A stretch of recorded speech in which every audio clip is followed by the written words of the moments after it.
महेश जी, यहाँ पे अब हमारे सारे मेंबर्स के सवाल बहुत तेजी से आने शुरू हो गए हैं। तो हिमांशु दुरेजा जी पहले जानना चाह रहे हैं सर, CDSL पर आपका व्यू। और इन्होंने खरीदा है 1344 के रेट पर, 6 महीने के लिए ये कह रहे हैं सर। बताइए कि क्या व्यू रहेगा आपका। देखिए, सीडीएसएल की बात करें तो 1400 तक लोअर लेवल से रिकवरी हुआ, उसके बाद में थोड़ा सा कंसोलिडेशन 1420 और 40, ये एक इम्पोर्टेंट जोन है। अगर इसके ऊपर क्लोजिंग आएगा तो मेरे हिसाब से फ्रेश 1800 तक की रेंज वापस से ओपन होती हुई दिखाई देगी। लेकिन फिलहाल ये जो जोन है वहां पे मुझे लगता है कि रेसिस्टेंस देखने को मिलेगा, तो पार्सल प्रॉफिट बुकिंग पर साइड में ये करना चाहिए। दूसरा, बिल्कुल। रचित जी की बात को मैं वापस लेना चाहूंगा। अच्छा। राइस राइस स्टॉक्स के बारे में। तो राइस स्टॉक्स जो इंटरनेशनल मार्केट की राइस प्राइजेज है वो 2024 के बाद में अभी हाई हुआ है। तो उसके कारण से राइस स्टॉक्स में आज अपने को एक अपवर्ड मोमेंटम देखने को मिला है। तो इंटरनेशनल मार्केट में शुगर शुगर के बाद में राइस, दोनों के प्राइस मूवमेंट जो है हायर लेवल पे है। इसके कारण से दोनों चीजों में अपने को आ, उबाल देखने को मिला है, चाहे शुगर स्टॉक्स हो चाहे राइस स्टॉक्स हो। इसके लिए राइस स्टॉक्स के अंदर कंटिन्यूटी थोड़ी और ज्यादा चल सकती है। तो अगर राइस स्टॉक्स की आप बात करें और शुगर स्टॉक्स की बात करें महेश जी, यहाँ पे कोई ऐसे स्टॉक्स हैं जिनमें अभी भी मतलब आप कह रहे हैं, जैसे राइस में आप कह रहे हैं अभी और उम्मीद है और बढ़त की, तो जो आपकी नजर में हो। लेकिन एलटी फूड्स आज काफी अच्छा खासा मोमेंटम था, अगर वो कोई किसी कारण डिप में मिलता है तो एलटी फूड्स में ध्यान रख सकते हैं। केआरबीएल है, चमनलाल सेठिया है, ये दो तीन स्टॉक्स है जहाँ पे राइस के अंदर अगर कोई भी कारणवश डिप मिलता है, समझो कोई नेगेटिव न्यूज आती है या फिर प्रॉफिट बुकिंग आती है, तो वो ये दो तीन काउंटर है वहां पे नीचे ध्यान में रख सकते हैं। थोड़ी और अपसाइड अपने को देखने को मिल सकती है। मीनवाइल अगर शुगर स्टॉक्स आज की जो न्यूज के बाद में गवर्नमेंट की थोड़े करेक्ट होते तो फिर वापस से बाइंग अपॉर्चुनिटी बनेगी। यहाँ से 15 से 20% अपसाइड शुगर स्टॉक्स में देखने को मिलेगा। आगे फेस्टिव सीजन है तो मेरे हिसाब से डिमांड थोड़ी और बढ़ती हुई दिखाई देगी। और जो स्टेप्स गवर्नमेंट ने लिए हैं वो नाकाफी साबित होंगे मेरे हिसाब से, क्योंकि एथेनॉल में इतना गन्ना चला गया है कि हाँ। जिसके कारण से आपके शुगर के भाव बढ़ने ही है, और महंगाई बढ़ाएंगे तभी ग्रोथ होगी। ये भी एक बिल्कुल। गवर्नमेंट का कभी कभी फंडा रहता है। तो शुगर स्टॉक्स भी बेचारे काफी सालों से रेंज में पड़े हैं, उस वो भी बाहर निकल देंगे। तो 15 से 20% शायद शुगर में यहाँ से भी वापस देखने को मिल सकती है। तो आप शुगर स्टॉक्स को भी लेकर आप काफी उम्मीद से हैं। तो मनीष जी ये बताइए कौन से ऐसे स्टॉक्स हैं जो अभी रडार पर रखने चाहिए शुगर में। देखिए, डालमिया शुगर है, और ये अपना बलरामपुर चीनी है, और रेणुका शुगर है। अगर ये वापस से डिप में मिलते हैं जहाँ पे मेरे हिसाब से बलरामपुर चीनी अपर साइड से काफी करेक्ट हो चुका है, तो थोड़ा बहुत और करेक्ट होने के बाद में एक स्टेबल जोन मिले तो ये काउंटर में वापस ध्यान रखना चाहिए। यही काउंटर में वापस एक अपसाइड अपने को देखने को मिल सकती है। तो आप कह रहे हैं 15 से 20% का अगर करेक्शन आ जाए तो ये अट्रैक्टिव लेवल्स आ जाएंगे इनके फॉर एंट्रिंग। एंट्री के लिए 5-7% का करेक्शन और हो जाए तो मेरे सबसे अट्रैक्टिव बन जाएंगे, और अपर साइड यहाँ से 15 से 20% एक्सपेक्ट कर रहे हैं अगले नेक्स्ट 3 मंथ में। ओके, तो ये बात हो गई राइस स्टॉक्स की और शुगर स्टॉक्स की महेश जी के साथ। अब रचित जी, मंजू जी एक सवाल लेकर आई हैं। कह रही हैं 361 वेब पर व्यू बताइए सर। देखिए, इस पे हमने लास्ट टाइम जो जुड़े थे तब भी चर्चा करी थी। लोअर लेवल्स पे था, तब भी अट्रैक्टिव लग रहा था, अभी भी अट्रैक्टिव लग रहा है। और इस पे नेहा, मैं एक चीज जोड़ना चाहूंगा जो हम थोड़ा बहुत एक्सपेक्ट कर रहे हैं। जिस तरीके से सारे कदम उठाए जा रहे हैं सभी की तरफ से, थोड़ा सा एक मैं समझता हूँ आने वाले दिनों में पीएमएस की तरफ और कहीं ना कहीं म्यूचुअल फंड्स की तरफ आपको ज्यादा मूवमेंट आता हुआ दिखेगा। ये हमने लास्ट टाइम भी डिस्कस किया था। अगर आपके पास पोजीशन है बहुत नियर टर्म पे, हम जो टारगेट्स देख पा रहे हैं वो 1260 के हैं। और अगर आप इसको लॉन्ग टर्म के पोजीशन के तौर पे रखना चाह रही हैं तो the rally has not even begun. बहुत ही उम्दा कंपनी है। वेल्थ मैनेजमेंट सर्विसेज में अगर आप देखें, it is one of the biggest companies that we have in India. अभी और अप साइड है, अगर आप 1 से 1.25 साल का टाइम ड्यूरेशन लेके चलते हैं तो 1380 से 1400 तक के लेवल्स भी आपको दिखाने का दमखम रखता है। चलिए मंजू जी, आपको दोबारा मिल गई राय रचित जी की इस पर। अब रचित जी, ग्रीष्मा पालीवाल जी सवाल लेकर आई हैं और कह रही हैं गुजरात एनर्जी GPPL पर फ्रेश बाय का भी मौका है क्या। देखिए ग्रीष्मा जी, जीपीपीएल पे हमने एक कवरेज इनिशिएट किया था जब इसने एक ब्रेकआउट दिया था अपने 200 डे मूविंग एवरेजेस पे।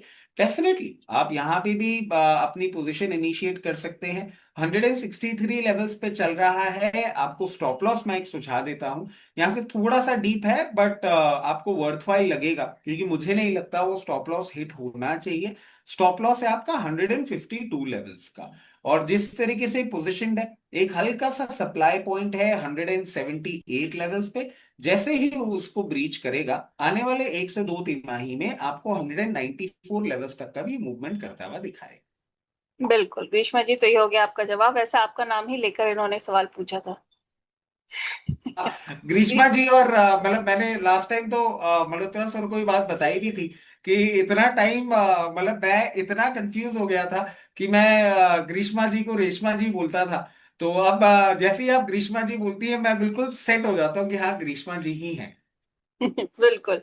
रची जी, आपने म्यूचुअल फंड्स का भी जिक्र किया यहाँ पर। जयन जी, अब एक हाइब्रिड म्यूचुअल फंड है जिसको ये भी कहा जाता है आर्बिट्राज फंड्स, आजकल बड़ी चर्चा में आ गया। अब सोशल मीडिया का जमाना है, कुछ टॉपिक्स हैं एकदम से चर्चा में आ जाते हैं।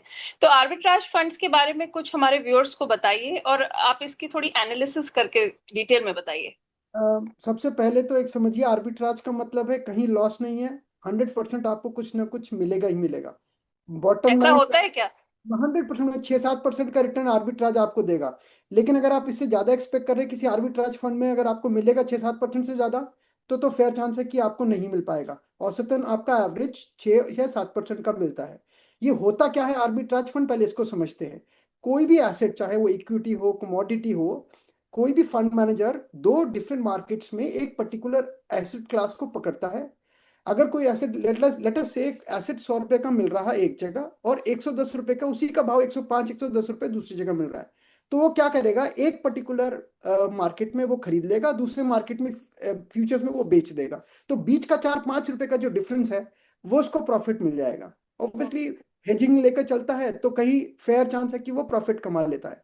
हम्म। इसमें 6-7% से ज्यादा लगाना, एक्सपेक्ट करना मेरे हिसाब से ठीक नहीं होगा। इसमें एक पॉजिटिव क्या है नेहा मैम, क्योंकि एक सेबी इसको कंट्रोल करता है। कोई भी आर्बिट्राज पर में एक फंड मैनेजर को 65% तक इक्विटी बोला जाता है कि इक्विटी रख सकता है। तो इसका मतलब अगर आप 1 साल से ज्यादा रखते हैं, तो आप लोअर टैक्स रेट पे आ जाते हैं, मतलब 12.5% पे आपका टैक्स कटेगा। तो लॉन्ग टर्म कैपिटल गेन के लिए आप आर्बिट्राज फंड में पैसा लगाइए, 1 साल तक रोकिए, 12.5% पे आप निकल के बाहर आ जाएंगे। नहीं तो जैसे शॉर्ट टर्म में तो आपका जो भी नॉर्मल टैक्स लगता है वही लगेगा आपका, जो आपकी इनकम के कुछ आप बताएंगे किस तरीके के फंड्स हैं, कौन से फंड्स हैं ये? ऊपर। मतलब वो शुरुआत और कैसे करी जाए इसमें? नहीं, देखिए, इसके बारे में रचित जी बैठे, महेश जी बैठे, वो बता पाएंगे आर्बिट्राज फंड कौन से अच्छे हैं। मैं तो सिर्फ ये बता सकता हूँ कि आर्बिट्राज फंड में जो रिटर्न है, सर मैम, मैं सेबी रजिस्टर्ड नहीं हूँ, तो मैं इस चक्कर में नहीं हूँ। और रचित जी लास्ट में जब डिस्क्लेमर देते हैं तो मुझे बड़ा आनंद आता है कि मैं नहीं हूँ जो मुझे जैसे 4 लाइनें रट के करी जाती है। नहीं, है आर्बिट्राज entry? फंड, देखिए आर्बिट्राज फंड में ही कर सकते हैं। आपके पास 1-1.5 करोड़ 2 करोड़ रुपए पड़ा, आप आर्बिट्राज फंड में डाल दीजिए, 6-7% आपको सालाना देता जाएगा रिटर्न। उसमें एसडब्ल्यूपी करिए, एसआईपी करते चला जाइए। ये सब मुझे समझ में आता है। एक तरह से आप डेट फंड की तरह इसको ट्रीट कर रहे हैं कि आपका पैसा कहीं मिनिमम जो भी आपका इन्फ्लेशन है उसको बीट कर पा रहा है, 1-8% से, आधे परसेंट से, बस उससे ज्यादा नहीं। फंड बहुत कौन। अच्छी बात है जैन जी, आपने एसडब्ल्यूपी का जिक्र किया। अब आप बताइए, अगर किसी को एसडब्ल्यूपी करनी हो तो स्ट्रेटेजी क्या होनी चाहिए?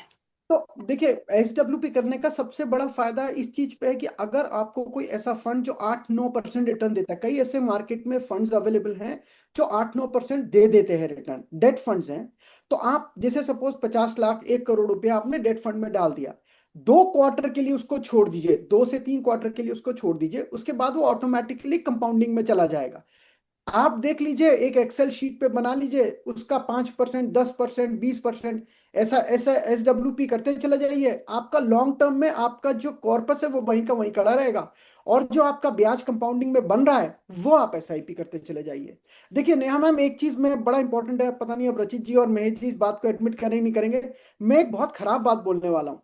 और खराब बात क्या बोलने वाला हूँ, सुनिएगा ध्यान से।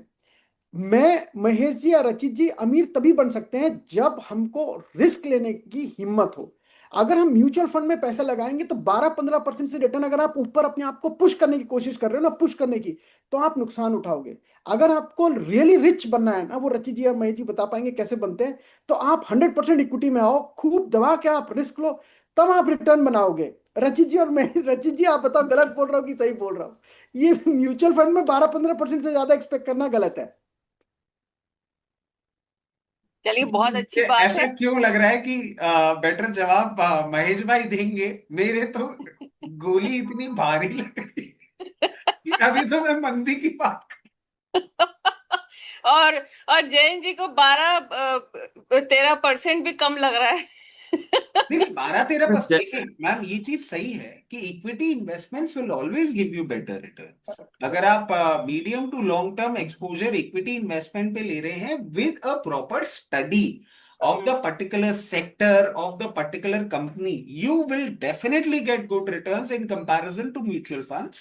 मतलब nothing against any particular financial instrument, but mutual funds जिस तरीके से अपने आप को सेफ गार्ड करके चलते हैं, मिक्स एंड मैच करते रहते हैं टाइम एंड अगेन, उनका एक सेट पैरामीटर होता है कि पर्टिकुलर इक्विटी ने अगर इतना परसेंटेज रिटर्न दे दिया है, you have to exit out of it, you have to enter into something new. So and expense ratio होते हैं, मेनी थिंग पुट टुगेदर, तो डेफिनेटली म्यूचुअल फंड से ज्यादा बेटर रिटर्न इक्विटी देगा।